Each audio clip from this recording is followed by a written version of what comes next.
Welcome to the Rosa and Rhea podcast, where two sisters bring you behind-the-scenes audio chat about sex, love, and relationships, but mostly sex. I'm Rosa. And I'm Rhea. And today we're going to talk about orgasms. Okay, I want to get right into it. I want to talk about squirting. Okay? Do you squirt? No, Okay. no. Do you think that you can learn how to squirt? I thought about that. I was kind of hoping, because to be honest, we're going to obviously be really honest from now on. I'll just give you a rundown. Like, I'm a very sweaty person. I also bleed a lot, and I also get very wet down there. I think it's all like a genetic thing. Okay, or maybe you're just super hydrated. Perhaps, who knows? It's just the way that my body works. But I was wondering that. I was like, if I can get this wet, perhaps I can squirt. Yeah. So it definitely was a question I had. Don't know if I can. Do you know? Can you teach yourself? I'm trying to learn right now. And it's so funny because this is another Instagram thing. I'm super into learning how to squirt right now and just learning how it works and who can do it and who can't. And two things came up today on my feed. One of them was babe.com. That Instagram, it was a girl interviewing guys about squirting, where the liquid comes out of, all this stuff. And basically what I learned is that your G-spot gets really, really engorged with blood. So it gets more, just like your pussy or your dick would when you get turned on. When you stimulate it, it gets round like a walnut. And then when you squirt out of your pee hole. So it feels like you're about to pee. So you got to let it go. You got to let that out. But Rosa, and you're probably an expert because it sounds like you've done your research, but this is one thing I know about squirting. It's not pee. Some of it's pee. But it's not. It's not pee. It's like a mystery liquid that comes out of you. No, but there was a Vice article maybe a couple years ago where there is some pee in there. I mean, it comes out of the pee hole. Right. But it's not coming from your interesting. Where you and pee so from. In It's your very research, weird. did you go and watch girls squirting? Yes. Okay, so that was my next thing is I went to Pornhub and I clicked on the squirting one, which I've looked at before, just because I think it's hot. But this time it was more of a research standpoint, and it looks like you need if you're doing it on your own and you're learning, you need a little tool. It's usually this egg-shaped device with a long handle, kind of like an egg on a spoon, and you gotta stimulate your G-spot like crazy.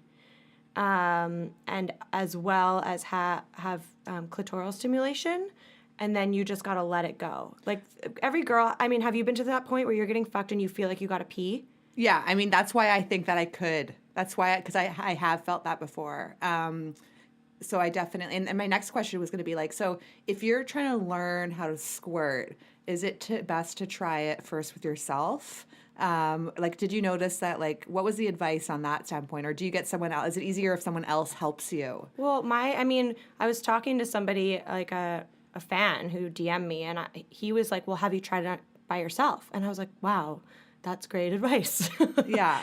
So I did try it by myself. I think I would be more turned on with a guy, especially if the guy's like, yeah, I'm going to get you to squirt. And not to say that I haven't done it before. I have. It's been the most successful with a guy, but it's been really few and far between and not deliberate. And I want to be able to just do it whenever I want and not just a surprise. Does that make sense? Yeah. If a guy's manual stimulation with fingers is the best possible way, but it didn't always feel that amazing. It was just kind of oh, whoa, what's happening? So I feel if I'm more mindful and more deliberate, it'll be even better. And do you have a pillow underneath your butt when you're doing it? I haven't tried that, but definitely in the articles I read, the reason why it is awesome to practice with a partner is because they can give you different angles that you can't give yourself. Yes, exactly. Yeah. That's what I was curious about, because I found that sometimes when I'm having sex with myself, it can almost feel better if I'm propped up a little bit. Totally. Or I have a different angle or whatever. Oh, that's cool. Yeah. Okay, and then the next thing I learned is that there's squirting and then there's also blended orgasms, right? Okay, so this, and the whole reason I got curious about this, because I was fucking this guy and he's like, I think you can squirt. I feel you're getting super duper wet. I thought you did come from inside. And I was like, whoa. Yeah, I guess there's all types of orgasms you can have. So the next Instagram article that I read today that popped up on my feed was about blended orgasms. So you basically are having an inside orgasm and an outside orgasm. You gotta, and I asked you about this last week, Ray. I was like, do you ever go on top and then have an orgasm just by grinding your clit on the guy? Yeah, and I said that's the only way that I have orgasms. Yeah, so I was like, oh, I want to try that. It's not true anymore. And I was like, oh my God, I'm so behind the curve. This is insane that I haven't even tried it. So I was comfortable enough. I tried it with this guy. It was so hot. You guys, I had a outside, like a clit orgasm, and as I was doing that, I was riding the guy, and I had a vaginal orgasm at the same time. So that's what they call a blended one. Those are the ones that last the longest. It was insane. I have no idea how long it lasted. I like blacked out from pleasure. And so obviously that's all I want to do forever now. And I mean, I think a lot of guys know this, but it's basically like the clit is not just on the inside. It's like 5 inches long. It goes all down the labia and inside of you. And that's what gives you a vaginal orgasm. So if you get really turned on, you can start stimulating that from the inside, and you can have basically like both at the same time. So guys, if you're going down on a girl, use your fingers inside of her. If you're fucking a girl and you're already inside of her, use your fingers on her clit, please. For the love of God, that's the best feeling ever. Or like direct her to do it to herself, right? One way or the other. Just make sure that she knows like you can come this way and that it's okay and that you want her to have this pleasure, because that's really hot. Excellent advice, Rosa. That's awesome. Another thing, as far as I have a tip, like I love that position when, as far as for coming as a woman, for me anyways, when I'm on top and the guy's on the bottom and I'm able to grind on top and he can play with my boobs or whatever and watch me, I find that like I can come really easily like that. But one thing I do sometimes is I'll actually like prop the guy up a little bit with a pillow just so he's not like fully lying flat on the bed. And that is almost like a better position for kissing, but also for like the clit rubbing on him, because it pushes his body a little bit closer to yours. So that's nice if you prop him up a little bit. A little tip of the day there. Oh yeah, and come to think of it, like one of the best angles that I love is like being on the countertop when the guy's standing up. So that's kind of the same angle. That's like a 45-degree angle instead of the 90-degree angle. Yeah. Yeah, that's hot. Yeah, so try that. Yeah, and like going back to a guy, touching your clit while he's fucking you. I mean, I think a lot of guys do that, but what I noticed was that I don't feel like, maybe within 2 minutes, if I haven't come, I feel too much pressure, and I'm like, don't worry about it. And I say, oh, fuck it. And my friend Anna gave me the best advice ever. She's amazing. She said, sex is give and take. So take your fucking time to come, because you're giving him pleasure and he is giving you pleasure too. And these simple things, it's incredible. I didn't even think of it like that. I've always just wanted to give, and it's give and take. And so if that's all you need to take is your time, take it. There's no rush. Yeah. I even said to the guy recently, I was like, does it even feel good if I'm grinding that way? Like, I thought they like more of the friction of the up and down and not the grinding. And he's like, anytime you're coming, it feels good for me. Yeah, exactly. And I think that is so important to remember. Like when you have those little insecurities and worries creep in, it's going to stop you from experiencing pleasure. And you have to always remember that anytime you're feeling yourself, that's going to be a huge turn on for whoever you're having sex with. Yes. So the more that you can do things that make you turned on, that's going to translate huge to like that hard dick. So yeah, you really got to just do whatever feels good for yourself, and the guy's going to just love that shit so much, believe me. Rhea wanted me to remember to tell you guys, it's a PSA about being on top, since we were just talking about that. If you're using coconut oil, just be careful, like coconut oil as lube. Just be careful on top, because it can get so slippery that you break the guy's dick. Yeah, that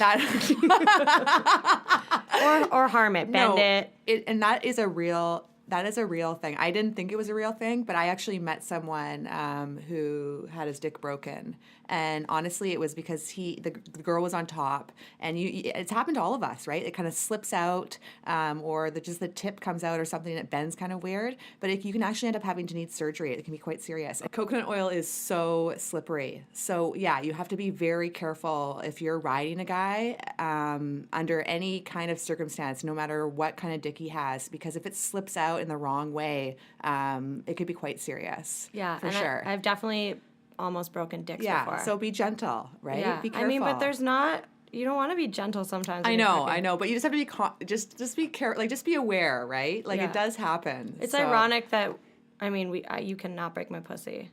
No, it is ironic, right? It's very. I'm fine.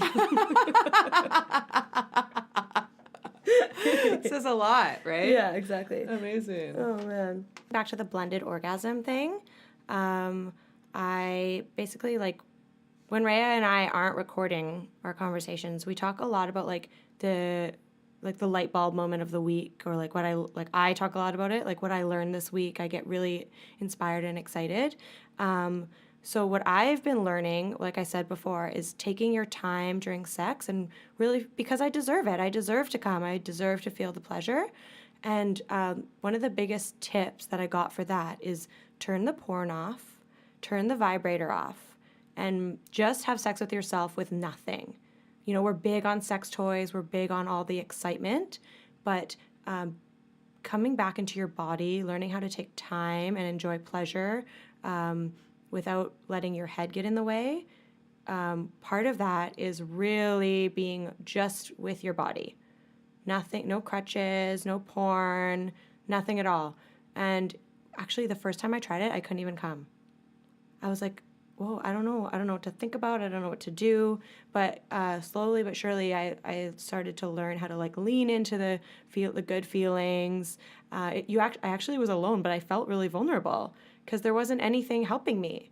And I took really good stock of what I was thinking about, how I was feeling, and it was amazing. So if anyone else is kind of unsure about, taking your time in bed and you feel a little guilty if it takes too long for you to come, go back to the basics. Yeah. Which is just you and your hands having a good time. Absolutely. And I've been doing that for years because I'm a minimalist in all aspects of my life. She really is. Like every aspect. So I almost have no sex toys right now. I didn't have a vibrator probably for 20 years, I'm guessing. I only use my hands ever. That was it. No porn. Nothing. So I'm very comfortable doing that, but I 100% recommend that because I actually had to go back to that once I started using my vibrator. When I got a vibrator, my big, powerful German vibrator that's way too strong and powerful. I swear to God, the settings seem to be lower. But anyways, it almost numbs me sometimes. And although the orgasm can feel really nice, when I do go back to just using my fingers and doing it the way that you're speaking of, with just your hands, no porn, totally natural, my orgasms can definitely be more powerful, and I can have a lot, it's just funner. I don't know. It feels better to me anyways. I don't want to say funner. It's just different. And I think that the vibrators can be way too intense sometimes. That's my personal opinion. Yeah. It just made me feel way more comfortable with myself. Yeah. So that was a big plus. Because if you can feel really comfortable with yourself, you've got a huge step up to feeling more comfortable with somebody else.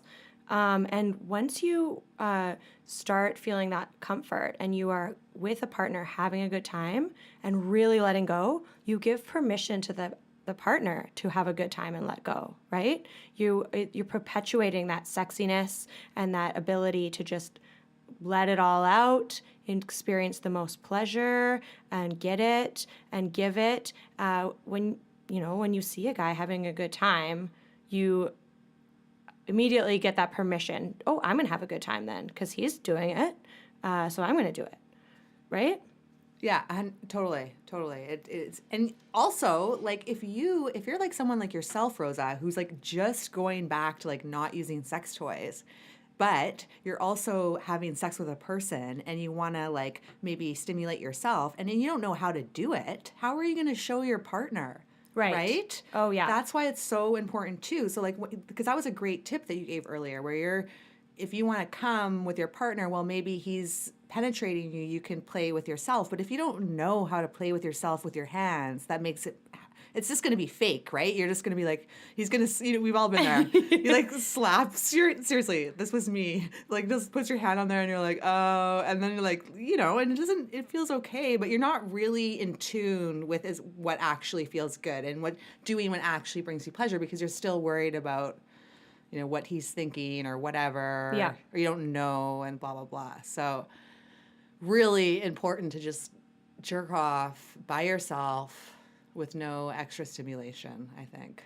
Yeah, and the reason why I even wanted to go down this path, besides just amazing pleasure and feeling more comfortable, is because a guy was talking to me about being so in his head with when he's fucking his girlfriend that he thinks about other girls, and he was actually feeling really guilty about it. He was saying, in his opinion, that means he's not truly in love with the woman. And I obviously told him that's crazy. We all do it. And what happened, I think, for me is because I was watching so much porn and I already knew exactly what will make me come, that I just would revert to the porn reel in my head instead of the pleasure that was going on in my body.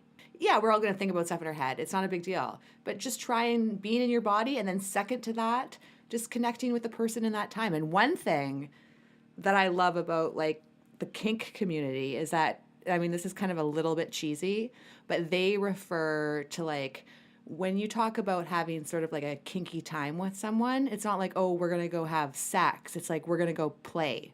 So Right. that to me is very interesting because it kind of changes the way that you go about things. You don't rush so much. So it's not like that vanilla sex that you're talking about, but where you're worried about coming, when is it going to happen? Do I have to take my time or do I have to do it quickly?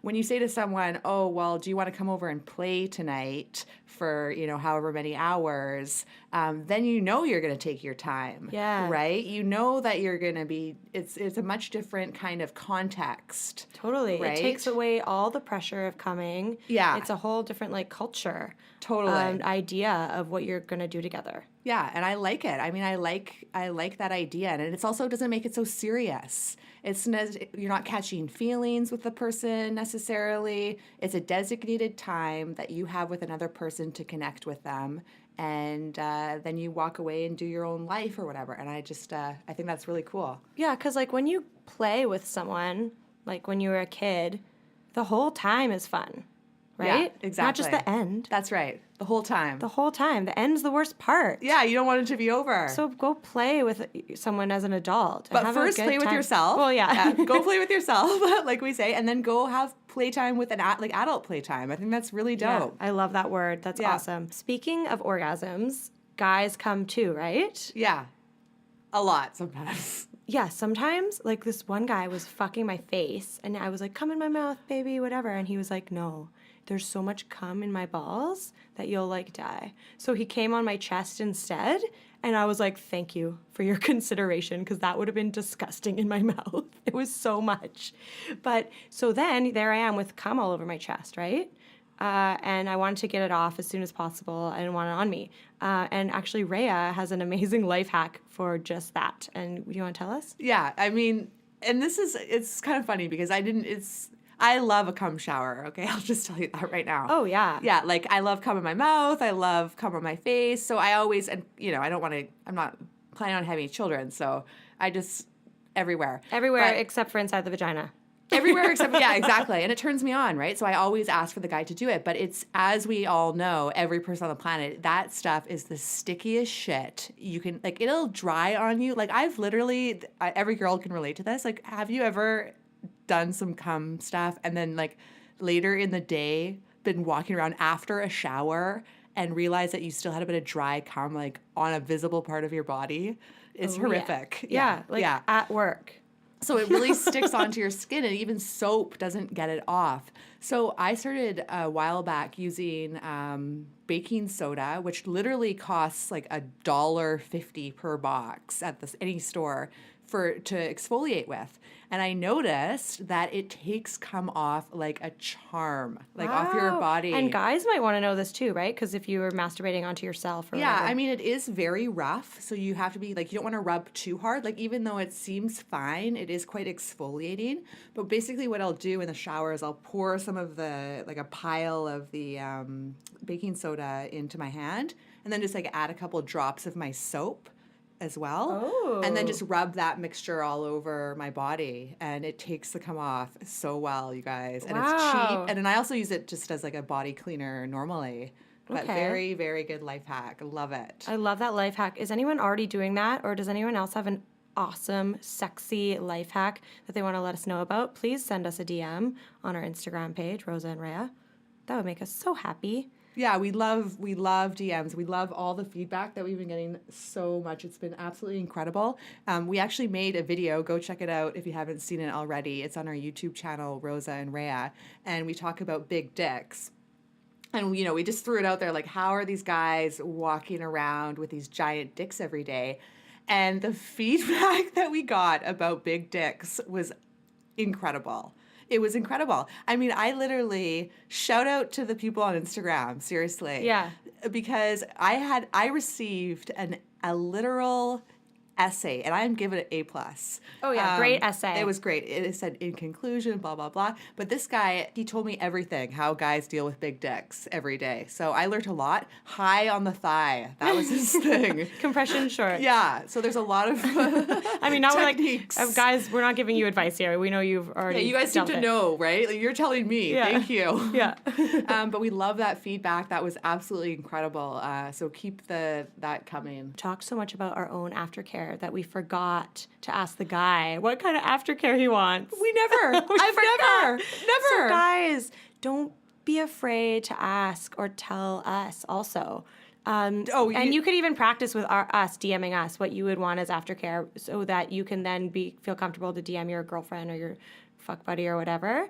But yeah, just figure it out. What do you want after? What do you want? And I'll give you a perfect example of the kind of aftercare that I've been providing all these years, and this is terrible. I'm ashamed, especially since I want this guy to like be massaging my butt with coconut oil and stuff afterwards. I'll literally I'll be like, hey, from the bathroom, do you want a towel? And I'll like toss a towel from the bathroom into the bedroom. Like, that is not polite. Like, if a guy did that to me, like, that's not great aftercare, right? No. So I need to step it up as a woman. I should say to a guy, do you like cuddling? And, some guys are pretty cool. Like, I have had guys say to me, listen, I like cuddling, but I don't like it after sex. I'm too hot, this and that. And I appreciate that feedback. That makes me feel so comfortable. And that's the thing, when I know what a guy wants, it's like, it puts me at ease, right? Yes. Because I know that I can provide it or I can't provide it. But yeah, aftercare for guys, I am going to be so much better. I'm going to ask all the guys I fuck from now on what their aftercare preferences are, because I have been letting guys down left, right, and center. Sorry about that. Oh, cool. Well, thanks so much for listening. This has you. been another episode of Rosa and Rhea. Yeah, thanks for listening, and send us all your DMs.